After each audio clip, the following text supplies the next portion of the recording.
my last trip to Japan, their creative team showed me a sneak peek at their next game. Now, you get to see the first look. World premiere. There are worlds that exist where the impossible is reality.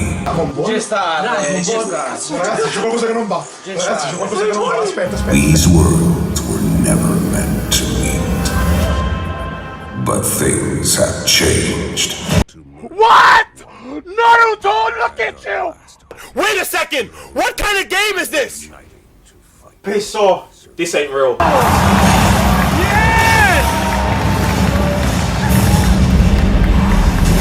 Yeah, it's gotta be. Yeah, take that, Frieza.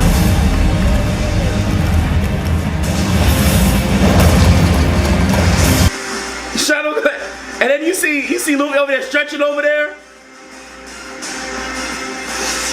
Goku, what's going on? What's going on, Jazz? What is this? Jump Force? What is this?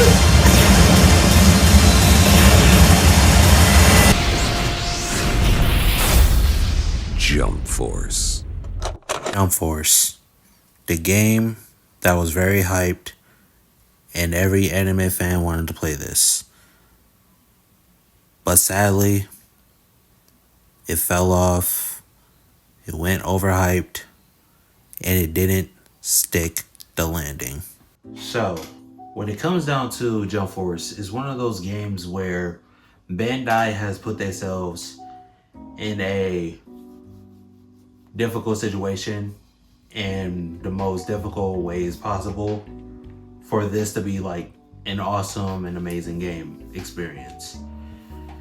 When I played this game, I thought it was a very fun game. I thought it was cool with good combat, with good gameplay, and with a lot of cool sound effects, map transitions, and good anime references all across like the states, like Tokyo, New York, what was it, Germany? I should say that was there. What else was there? Oh, Planet Namek was there. There's just a lot of good spots there, and there was, like I said, there was a lot of good things about this game, but there was a time that made me feel like this game was it was leading down to a path where there was no way they're coming back. There was like no way they're coming back from this, because how this game turned out, it was just, in all, we're just going to get into it. So, I want to start off with the clip that I showed in the beginning of the video. When the trailer came out and I watched it, it was around 2018. I think it was Xbox Game Awards or something like that. I don't know. It was something around that time. I literally forgot about it. Devil May Cry 5 trailer was out there. Jump Force was out there. I think, what else? I'm trying to remember. Hold on. What else trailer came out around that time? Shit. When the trailer came out, you could tell all the anime fans like me, RDC World was hype about it. Afro Senju was hype about it. Mostly everybody was hype about it, and everyone played it, even me. But what really got to a downside was literally how they was doing the character roster and everything else. And I want to get to the character roster as well, because I feel like the character roster just became a whole downgrade to me on how Jump Force turned out to be. So the character roster has a lot of anime people. We have Dragon Ball, One Piece, Naruto, Bleach, Yu Yu Hakusho, Hunter x Hunter, JoJo, Yu-Gi-Oh!, Black Clover, My Hero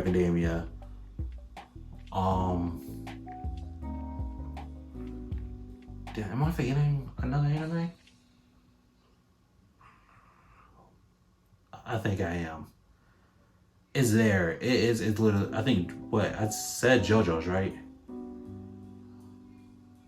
Damn, I forgot that one anime. Fuck. But yeah, it consists on all of them, right?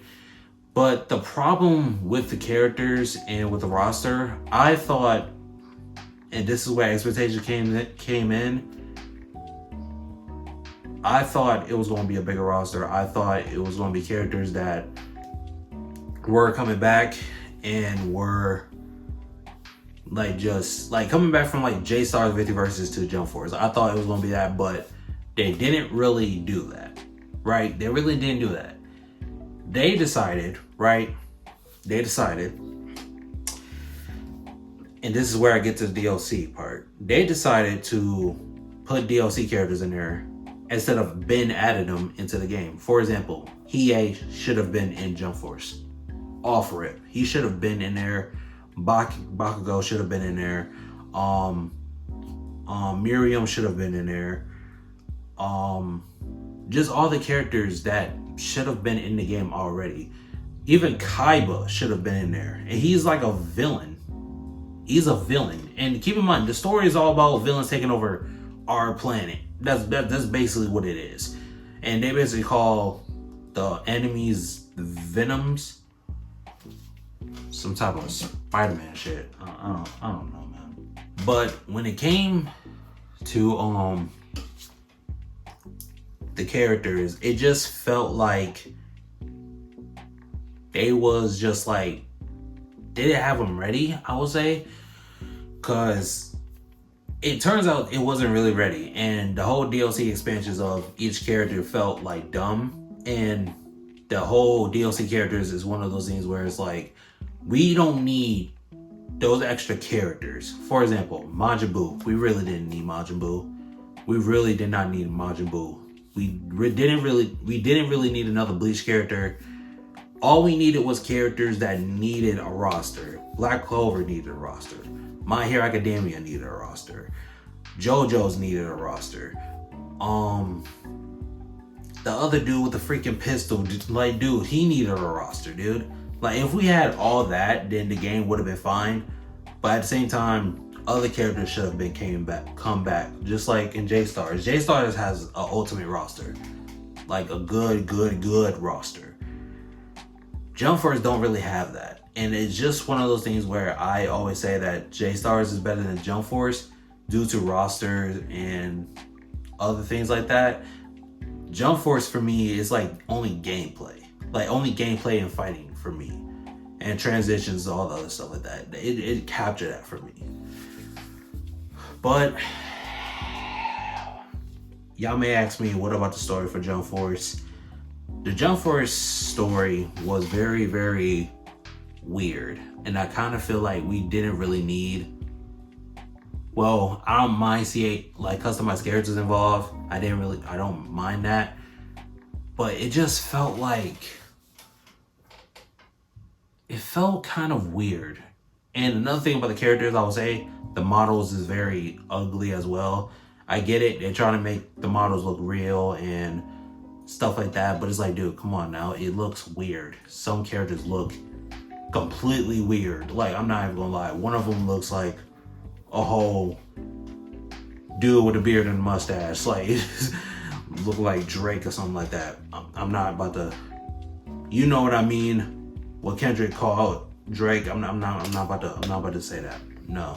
When it came down to the story of Jump Force story has very weird stuff like that. For example, there's two villains, new villains that's in the story, created by Akira Toriyama.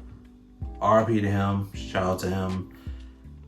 That kind of felt weird to me. It kind of felt so weird. I kind of felt like they should have just brought in Dr. Stone as the operator, just like telling people about this and that, working his brain and stuff like that. And another Spark character. It should have been like that, you know? But the story was like Frieza destroying New York. They have a cube of the black thing, basically called Venoms.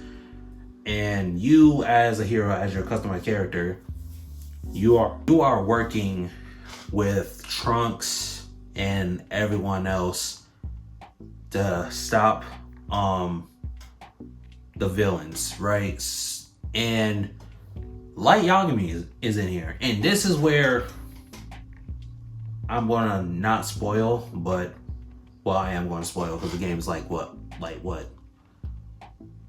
9 years old now, I would say, or 4 years old, or 5 years old, one of those two. But Light Yagami is in here as well with Ryuk, and you're teaming up with them to fight the villains. You fight, you get to the big boss, which I don't know who these characters are. I kind of felt like we should have been fighting Madara or Frieza or Dio, or just like a bigger villain that should have been in this game. Like the bigger villain that is way like just we could have fought Kid Buu. Honestly, I don't know, man. Comes to the story was actually kind of boring. The story wasn't really fun. I was expecting characters to show up here and there, but guess what? DLC. I was kind of expecting that, but it just wasn't like, the story wasn't really that great. It really wasn't great. The fact that they showed Light Yagami grabbing a cube and have his Death Note and wanted to corrupt the world with it kind of felt dumb to me. I was like, here's the thing. I was expecting L or Nier to be in here. Because keep in mind, this is anime crossover, so it's not canon of their timelines and stories and stuff like that. It's not canon. So it was like, I was kind of expecting L or Nier to like show up in the game, but didn't happen. It just didn't happen. I don't know why. Another issue that I had about it was the fact that the bugs and everything else that's in there. For example, there's memes that's like out there for Jump Force where it's like, you play this on PS4, then the loading time will be like freaking slow. Like you can literally go to the bathroom and come back and then the match will be started. Or you can literally just go outside, take a walk, come back in the house, and you're still in the loading screen. Like it's just so many problems, dude. So many problems. Not only all that, it's just there was so many issues with this game that it just felt like you can't get past it. You really can't get past it. The fact that they didn't bring characters that we all been requesting to see, Uraraka, Kuwabara, Kurama, from both of those two from Yu Yu Hakusho, Ace or Doflamingo, Black Clover characters in there, or other Yu-Gi-Oh characters, or hell, and to be honest, there's like a what if where, like, if the game was to add all those characters and continue on, there would probably be like Demon Slayer and Jujutsu Kaisen and Chainsaw characters in the game. But like I said, the game didn't continue. If the game did, we would have had those characters. We would have. But when it comes down to this whole Jump Force thing, when it comes down to everything else like that, the game was just that bad. It was really bad. Like, the gameplay wise, it was fun. I can say the gameplay was very, very fun. They took aspects of Xenoverse 2, took aspects of Pirate what was it, Pirate Warriors, I forgot that One Piece game. And they did like Naruto, Shinobi, Ninja Storms and stuff like that. They did all that combined. So I could appreciate that. Hey guys, this is me editing the video now. When I said that the gameplay is fine, I kind of lied a little bit, because the counter and the reverse stuff like that was bothering me every time I played it. It was like one of those things where you try to figure out a button, you press R1 or L2, you don't even know which one is the counter and stuff like that.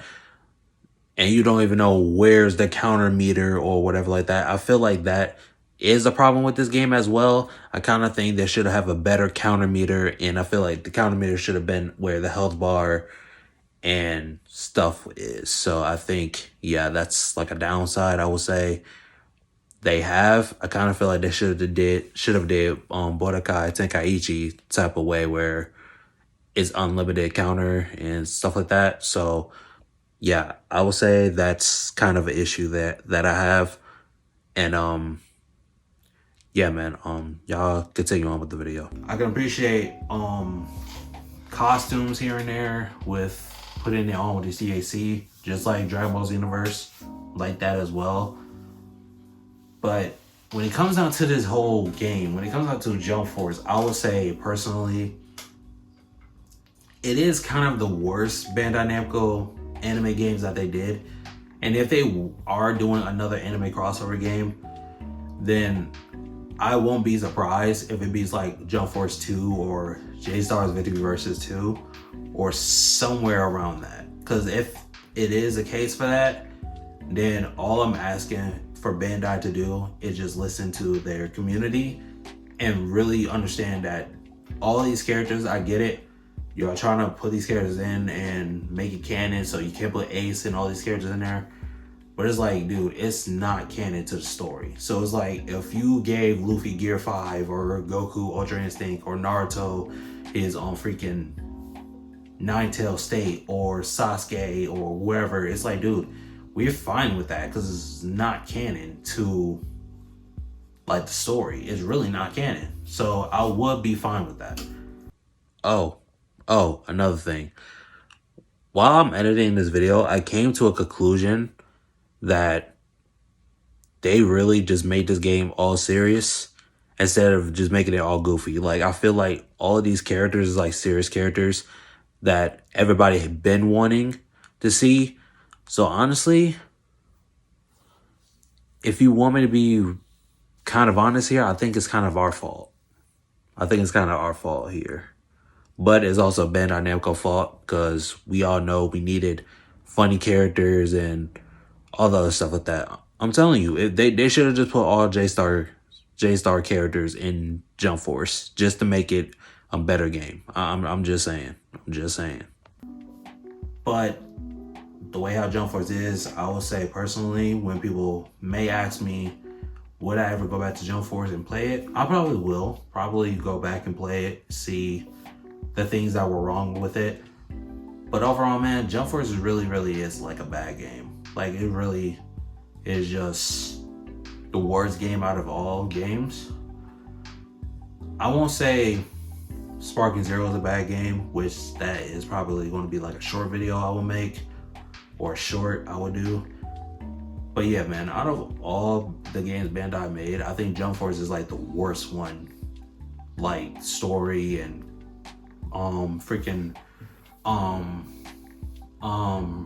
what's that shit called? Fuck. The worst DLC wise, worse, like just everything worse about it, man. But still a fun gameplay, still a fun game to play when you fighting people, but it's just all around bad, man. It's just bad. That's all I can say about it personally. But if you guys enjoyed this video, make sure you guys hit that like, subscribe, and share with your friends, and let me know down in the comments down below. How did y'all feel about Jump Force when it came out? How did y'all feel? Was y'all hyped and went disappointed, or was y'all still hyped and y'all still kept playing it? Or if there's people still playing Jump Force to this day, let me know. Like, I'm really curious on how many people is playing this game. But overall, man, I'm out, and yeah, man, hopefully Bandai know what they're doing with the anime games if they ever do a crossover anime game. But yeah, it's been your boy Amir. I'll see y'all guys. What the hell am I doing? I'll see y'all guys later. Peace. I say I love you. You say I love you too. You say that you love me.